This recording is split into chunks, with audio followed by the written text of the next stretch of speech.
And now we welcome Gary Tabach, who is a TVP World regular, who's going to give us his comments and insight on this breaking story of Prime Minister Robert Fico and his attempted assassination. Yep. Good afternoon, Gary. Thank you very much for joining us at TVP World.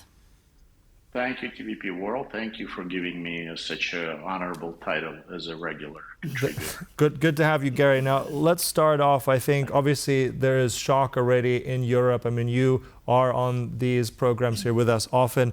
What is your direct reaction? What's the American reaction to all this? Give us your take. Unfortunately, I have not heard any of our reaction or official reaction to it, except, again, we're concerned, that this is something that is outrageous, but really nothing to how to counter such events. It appears to be, to me anyway, that this has a copycat event. So if we let go of this assassination attempt of the head of the state, who actually was popular, in my opinion, who was a conservative type of leader, who took a lot of Ukrainian refugees. Many Ukrainians took business over to Slovakia and transported their factories there, actually to build even a military machine. So it is right away, particularly a person like me, suspects a Russian footprint there, that it somehow will lead to Russia, to KGB, to I call them KGB anyway. Right. So well, I mean, this is something that we can't speculate as to now yet. I mean, we know that he's in critical condition. We know that the gunman has been apprehended. We have no information on who that was or what the motives are. And of course, but at the same time, what you've just said, it is also known that Mr. Fico has been far from a supporter of Ukraine, far from a supporter of Kyiv, and actually hoping to stop any sort of military shipments to Ukraine. That is something that he has been known for. So that's also, I think, context here.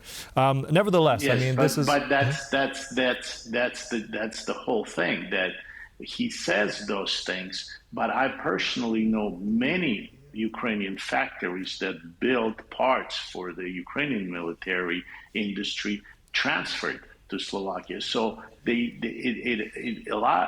times it's a trick that the politicians, especially smart politicians, play. They say one thing, but in reality they do the opposite. And the only way to deal with them is to remove them or to create it to look like, well, it's actually Ukrainian nationalists that did it, or somebody who is anti-Russian. But in a sense, I don't know if I'm explaining it right, but many times, and it has a copycat effect, then somebody will copy it. It will continue unless we really get down into it and see exactly where it came from and why it was done. Yes, it was a very, it was a leader, the type of a leader who was tough and who demanded many things and went against the European Union. Very often, Poland did not vote on immigration laws or did not accept European Union's laws on immigration, saying we already took a lot of Ukrainians. Well, that means you're xenophobic because you're not taking any Muslims, and so forth. A lot of times those politicians, they're very tricky. So I think, and I know that journalists and reporters try to jump on it very early and try to make conclusions on it, but I think we should give it some time and see what the investigations will bring out or what we could learn in a little while. I know there are going to be a lot of rumors and there's going to be a lot of disinformation, but again, you taking my background or you take my experience, there is a KGB involvement. It just smells like them to me. But of course, I don't have any proof or any evidence of it.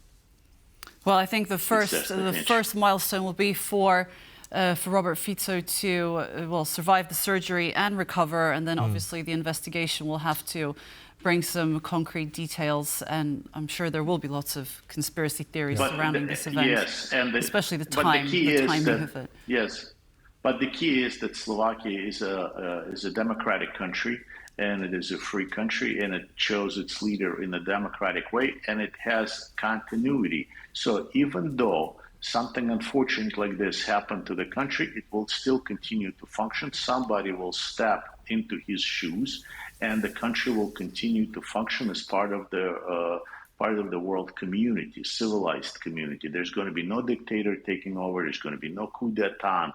There will be a democratic continuity to it, which is what other countries should emulate and see that democracy does work. Yes, democracy also has its faults, such as democratic presidents and democratic leaders get assassinated, or there are at least attempts to assassinate. Right. I mean, it's nevertheless shocking, as you said. It's about continuity. We do hope that he does pull through. But of course, I think it's too early also to analyze the political ramifications of all this, although there will be several, and we're looking at that in the next hours, in the next days here. But look, we'll conclude it there. Always a pleasure to have you, Gary Tabach, there, one of our regular commentators here on TVP World. Thank you.